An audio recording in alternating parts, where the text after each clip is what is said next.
Halo semuanya, perkenalkan kami dari kelompok Aku Instiki. Perkenalkan, nama saya Igi Dewi Yoga dengan NIM 2501010086. Perkenalkan, nama saya Kadek Satya Giri Sadula dengan nomor NIM 2501010088. Perkenalkan, nama saya Christian Putra Santosa dengan NIM 25010100348. Perkenalkan, nama saya Pandey Putu Vidaraswara dengan NIM 25010100064. Dan terakhir, perkenalkan nama saya Malvarena Nur Salim dengan NIM 25010100084. Ada pula tujuan dibuatnya video ini sebagai penilaian untuk UAS kami pada mata kuliah soft skill, dan juga kami harap video ini dapat membantu teman-teman yang menonton. Dan juga ada beberapa materi yang akan kami paparkan pada video ini, antara lain Memandang orang lain lebih penting, Mendengarkan dengan baik, Menjadi pribadi yang menarik, Membuat orang sependapat, etika berpenampilan, pujian lebih efektif, Mengkritik tanpa menyakiti. kemampuan berbicara dan presentasi. dan yang terakhir, merancang presentasi. Baik, daripada berlama-lama, langsung saja kita masuk ke inti videonya. Cekidot. Hai semuanya, di sini saya akan menjelaskan materi memandang orang lain lebih penting. Memandang orang lain lebih penting berarti kita harus mengutamakan rasa empati dan rasa hormat dengan berinteraksi. Sikap ini membuat kita berkomunikasi lebih efektif, memperkuat kerja tim dan kepemimpinan yang inklusif. Serta kita bisa membantu menimbulkan konflik dengan fokus pada solusi yang bersama. Ada 3 kata cara memandang orang lain lebih penting. Yang pertama ada kata tolong, maaf, dan berterima kasih. Oke, mungkin mohon maaf jika ada kesalahan kata yang saya ucapkan baik sengaja maupun tidak sengaja. Saya tutup presentasi ini dengan terima kasih.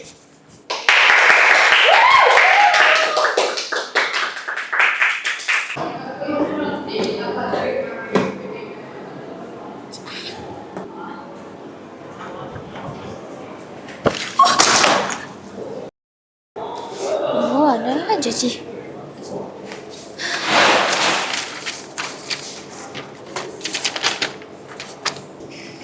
Kenapa tuh?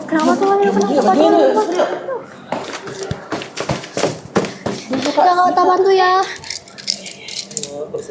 Iya.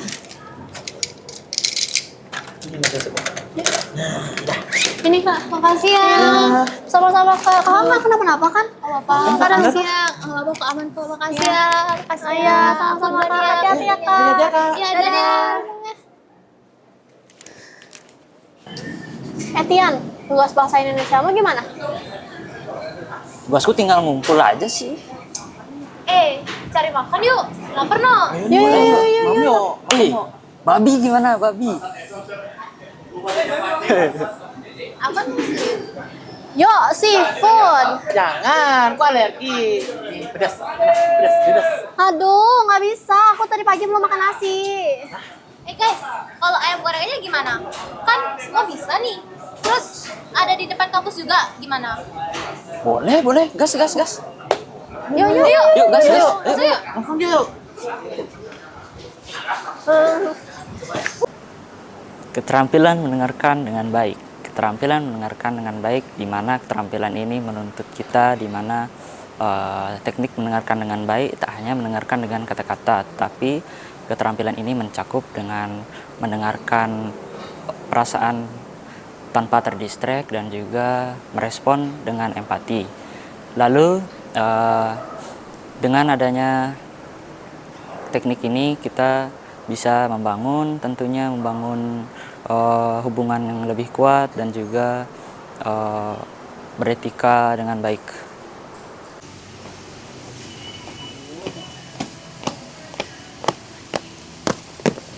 Sumpah aku males banget. No. Kenapa malas tuh?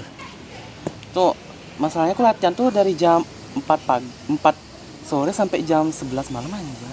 Aku belum ngabisin uang 500.000 kan. Sama perintilan yang lain tuh belum ku ngabisin juga. Banyak kok belum beli perlengkapan lain ku belum. Banyak kali ngabisin uang no. Jadi nggak cuma banyak kayak ngeluarin. Menjadi pribadi yang menarik. Menurut kalian, pribadi yang menarik itu harus yang cantik, ganteng, atau yang lainnya? Pribadi yang menarik itu adalah seseorang yang bisa membuat lawan bicaranya merasa terkesan, dihargai, dan juga merasa nyaman saat berinteraksi. Menjadi pribadi yang menarik itu tidak hanya soal penampilan, tetapi juga empati dan juga sikap positif yang kita bawakan saat berinteraksi. Perlu digarisbawahi bahwa saat kita berinteraksi, usahakan lawan bicara kita itu dapat kesempatan untuk berbicara, bukan hanya untuk mendengarkan kita yang berbicara. Dari hal itu, lawan bicara kita akan merasa dihargai dan juga terkesan dengan pembawaan yang kita berikan. Dan yap, kita berhasil menjadi pribadi yang menarik. Ini dia contohnya. Ya. Ini tante ya, soalnya aku ada temen nih. Cepetan datang ke kampus soalnya. Oh gitu. By the way, kemarin kamu habis lomba dance ya? Ya, aku ikut lomba dance. Di Lipo ya, di Lipo. Ya, aku ikut lomba dance tuh di Lipo Kuto. Gitu. Kalau kamu boleh tahu kategori apa ya? Aku ikut lomba dance tuh, ikut kategori modern dance gitu loh pokoknya. Oh. Kalau boleh tahu, kamu berapa lama sih latihannya selama itu? Aku ikut latihan tuh sekitar 1 bulan gitu. 1 bulan? Iya. Oh my god, pasti capek banget ya. Capek banget, sumpah capek banget aku latihannya tuh. Wih, gak apa-apa, tapi kemarin kamu tuh keren banget. Oh, maci banget. Iya, keren banget. Tapi kayaknya kamu gak menang ya kemarin ya? Ya, sayang banget sumpah. Aku tuh gak menang banget, aku kecewa banget sumpah. Iya, gak apa-apa, tapi kamu udah keren banget. Makasih lo supportnya. Tapi gimana sih perasaan kamu ikut lomba dance kemarin? Perasaan aku sih bisa ketemu banyak temen ya, apalagi dari grup-grup yang lain gitu, dari peserta yang lain gitu juga, ada juga yang dari luar Bali gitu. Aku senang banget pokoknya sama mereka, bisa Kamu kenalan. keren banget soalnya. Makasih kok, kamu kok nggak nonton sih? Iya, aku tuh lagi sibuk, maaf ya, maaf banget. Apa santai. Oke, Sun, aku nonton ya. Oke, nonton ya? Nonton dong, pasti harus nonton. Oke. Membuat orang sependapat. Apa sih itu? Nah, membuat orang sependapat adalah kemampuan untuk menyampaikan ide dengan jelas, meyakinkan seseorang, serta tetap menghargai sudut pandang orang lain. Kemampuan ini membutuhkan komunikasi yang terstruktur, penggunaan data dan bukti yang relevan, serta empati agar orang juga merasa dipahami. Sikap positif dan konsistensi antara ucapan dan tindakan juga diperlukan agar kepercayaan dapat terbentuk. Dengan cara ini, orang akan lebih mudah menerima gagasan yang kita sampaikan, meminimalkan konflik perbedaan pendapat, serta kerjasama menjadi terbentuk. Nah, bagaimana sih penerapannya? Seperti ini. Tolongin aku dong, gimana cara ngatur keuangan? Ngatur keuangan ya? Kayak itu ya, Kayak aku ya? nggak bisa nabung kayak gitu. Kan kayak kerja ya, Ya aku kerja, aku freelance. masih buat film. Masih dah. Buat caraku sih ya, paling per bulan itu setiap uangnya itu aku alokasiin itu beda-beda, kayak misal buat bensin segini, buat makan, buat jajan segini, buat biaya yang lain-lain kayak buat keperluan kampus segini. Jadinya setiap uang itu ada tujuannya gitu loh, nggak useless lah jadinya lah. Setuju banget kerja. Enggak lah. Ngomong-ngomong, aku mau kayak gitu. Baik, kali ini saya akan membawakan materi terkait dengan etika berpenampilan. Etika berpenampilan sangat penting untuk menciptakan kesan pertama yang kuat di lingkungan sosial maupun profesional. Dengan etika berpenampilan pula, kita juga bisa menjaga etika dalam berpenampilan dan juga membawa diri sesuai dengan norma dan juga etika di lingkungan sosial yang berlaku. Tentu saja etika berpenampilan bukan hanya soal gaya, tapi bagaimana cara kita menjaga rasa hormat kita kepada diri kita sendiri dan juga orang lain. Dan juga dengan etika berpenampilan membantu kita dalam menambah kepercayaan diri kita, tentu saja tidak secara berlebihan. Dan juga etika berpenampilan ini sangat penting, terutama di lingkungan kerja, lingkungan profesional. Karena apa? Dengan kita menjaga etika berpenampilan kita, tentu saja orang yang ingin bekerja dengan kita dapat memandang kita terlihat seperti lebih profesional dan juga layak dihormati. Seperti contoh penerapannya di video berikut ini. Ini menurutmu gimana? Iya, bagus sih. Gimana ya, kurang apa?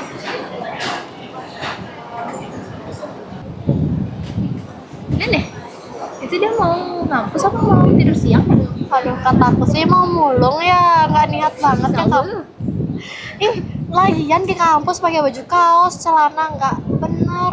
Pakai sendal lagi. Iya, pakai sandal lagi. Aduh. Ada sih orang-orang itu ya? Pujian efektif. Hah? Pujian efektif? Apa sih itu?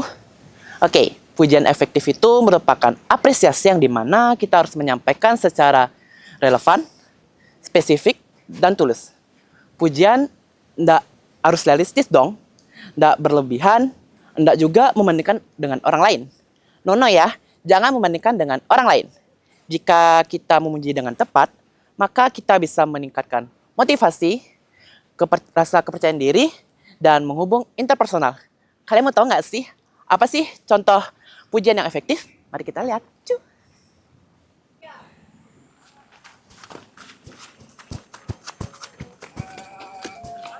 Ih, Wira, Loh, Tian? Lama ya ketemu ya, Bro. Alhamdulillah. Kok kelihatan makin resah aja nih makin hujan. deres. Wah, gila. Waduh, Makin nggak hari bisa makin pulang deres. dong kita ya. Jelas, nggak bisa Waduh. pulang. Terjebak Ya, hujan. ngomong nih ya, Bro ya. Ya, apa Kayak makin kurus aja nih, Bro. makin kurus. Waduh. Ya, jelas karena olahraga dong. Olahraga ya? Ya. Kalau boleh tahu olahraganya apa? Kalau olahraga, aku olahraga lari Oh, dong. lari. Ya. Wih, lari culture nih pasti Wih, ya. jelas. Waduh, Bro, Promo. kayaknya makin hujan nih. Jelas, bro. Waduh. Ngomong-ngomong, Gimana tuh?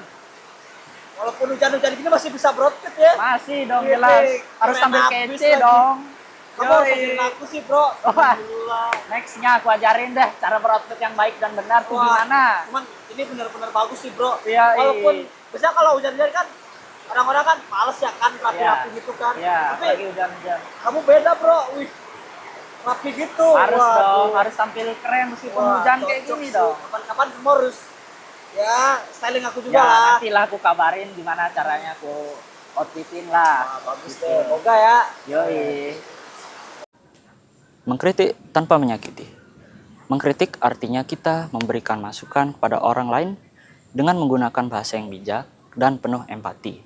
Mengkritik sebaiknya kita fokus terhadap perilaku, hasil, dan tentunya bukan pribadi. Mengkritik akan lebih baik jika kita menggunakan bahasa yang baik, tidak dengan nada tinggi, tidak sarkas, dan juga tidak membandingkan diri dengan orang lain. Dengan ini, kritikan tersebut akan membangun value diri kita dan juga memperkuat hubungan kita. Contoh penerapannya sebagai berikut.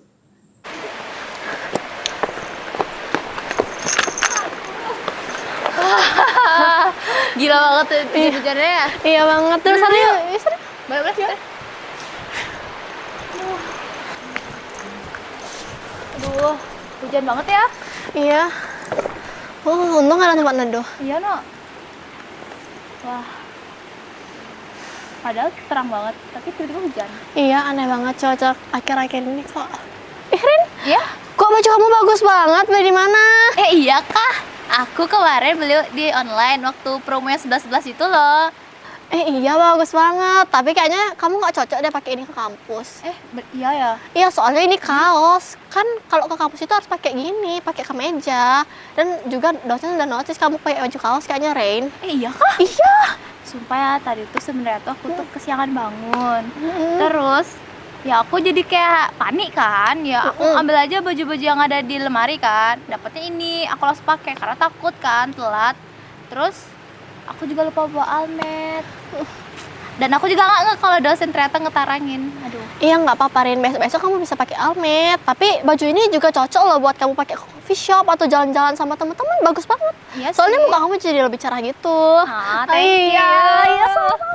Nggak Ya, tapi ya next time aku bakal lebih inget lagi sih buat pakai baju yang lebih sopan lagi. Thank you ya. Oke, udah ingetin sama-sama. aku. Keterampilan berbicara dan presentasi. Apa sih itu? Keterampilan berbicara dan presentasi adalah kemampuan untuk menyampaikan ide secara jelas, terstruktur, dan juga dapat meyakinkan para audiens. Kemampuan ini juga memerlukan bahasa tubuh, intonasi, dan juga pemilihan kata-kata yang tepat agar audiens dapat memahami apa yang ingin kita sampaikan. Tak lupa juga kita harus menyiapkan presentasi yang terstruktur dan juga menjaga perhatian para audiens dengan cara menyelipkan visual dan juga cerita di tengah-tengah presentasi. Dan tak kalah penting untuk membangun kedekatan dengan para audiens, yaitu dengan kontak mata dan juga rasa percaya diri. Kemampuan berbicara dan presentasi ini sangat penting karena kita bisa membangun pengaruh dan juga menciptakan komunikasi persuasif yang efektif. Ini dia contohnya. Oke teman-teman, hari ini aku mau bawain materi tentang augmented reality. Kalian tahu nggak sih apa itu augmented reality? Oke, jadi augmented reality itu adalah sebuah teknologi di mana teknologi itu menggabungkan dunia maya dan dunia nyata secara real time. Jadi kita bisa mengaksesnya secara langsung di dunia nyata. Nah, teknologi ini itu diproyeksikan di dunia nyata. Jadi kita bisa men-scan langsung menggunakan kamera secara real time. Dan visual yang kita gunakan bisa berupa 2 dimensi ataupun 3 dimensi, teman-teman. Jadi, next ya. Oke teman-teman, mungkin segitu aja pemaparan materi dari aku. Mungkin sebelum aku menutup presentasi pada hari ini, ada pertanyaan dari teman-teman? Ya, silakan. Dia mau nanya tentang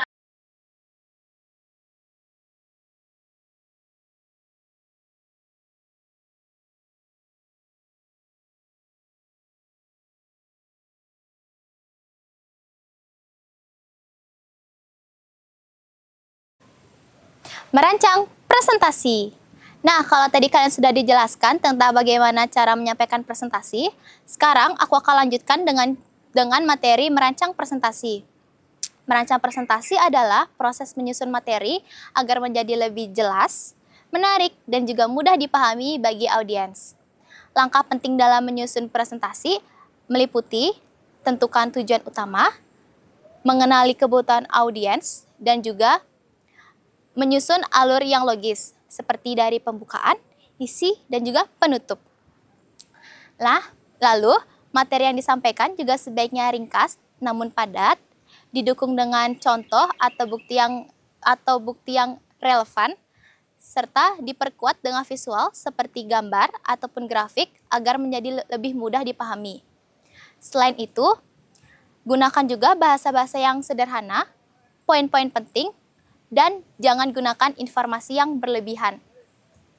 Dengan perencanaan yang baik, presentasi tidak hanya seperti memaparkan materi, tetapi dapat menginspirasi serta meninggalkan kesan yang positif. Nah, untuk penerapan bagaimana cara merancang presentasi adalah sebagai berikut.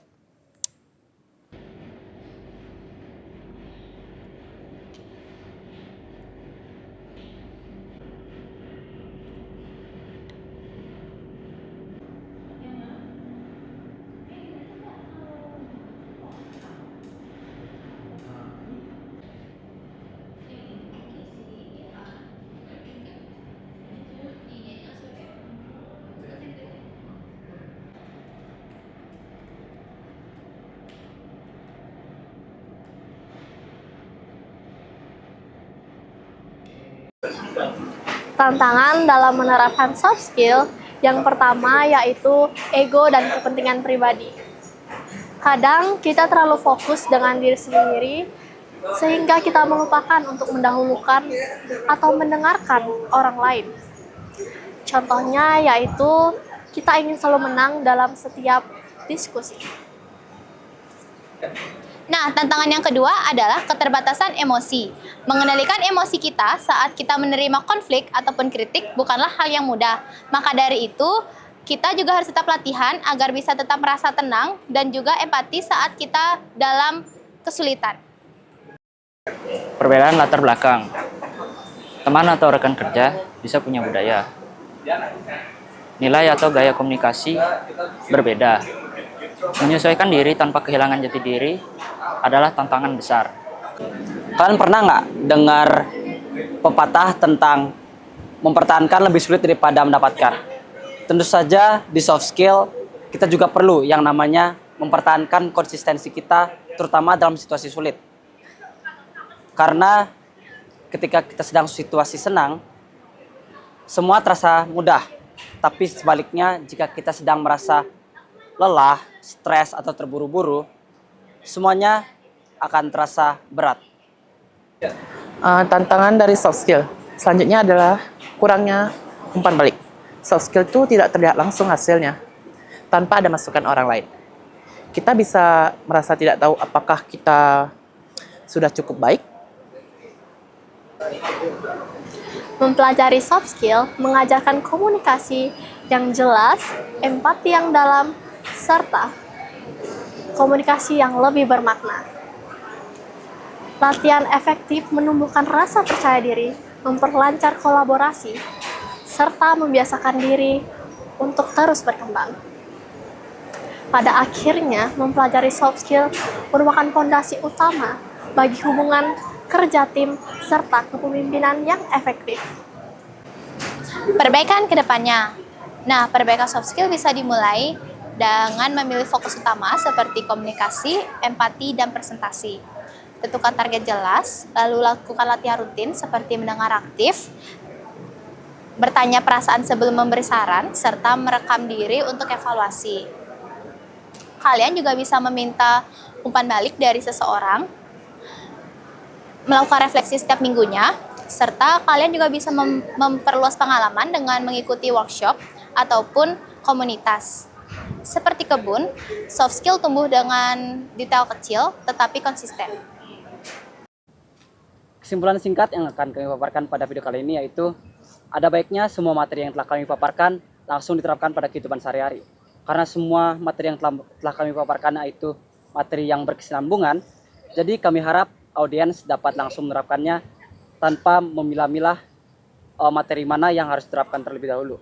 Dan juga kami berterima kasih kepada tim produksi yang telah membantu pembuatan video produksi kali ini. Dan juga kami sangat berterima kasih kepada audiens yang masih stay sampai detik ini menonton video ini. Dan juga kami harap audiens mendapatkan insight yang baru dari video kali ini. Dan juga kami dari kelompok Aku Instiki. mohon undur diri.